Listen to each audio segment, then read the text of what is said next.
Hello दोस्तों, नमस्ते प्रणाम। हम किरण शर्मा, हम मंजू शर्मा अपना चैनल पर स्वागत करै छी। नमस्ते प्रणाम जते दाई माय दीदी भाईजी बहन चाची दाई सुनबी सबके प्रणाम कर छै। सबके एना प्यारा से बात देते रहबै, हमरा नहीं भूलबै।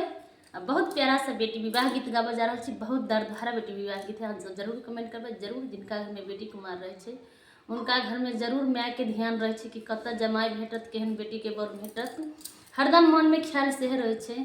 वही के माध्यम से गीत सुनाबे जा रहा छी। बहुत प्यारा सा गीत है। सब जरूर सुनबै, जरूर कमेंट करबै। अहाँ सब भूलबै नहीं। बहुत सुंदर, बहुत प्यारा गीत छै। और अहाँ से सुनू और कमेंट करब, शेयर करब, लाइक करब। हमरा सबके नहीं भूलब। अब भूलब तो भूल जाए, लेकिन कमेंट करना के नहीं भूलबी। गीत जरूर दे। जब गीते नहीं सुनते तो कमेंट के करते। गीत नहीं सुनते तो नहीं सुनते, लेकिन कमेंट जरूर करब गीत केहन लागल। बहुत प्यारा सा गीत है। सब जरूर सुनवा, जरूर कमेंट करब और जरूर प्यारा आशीर्वाद दे।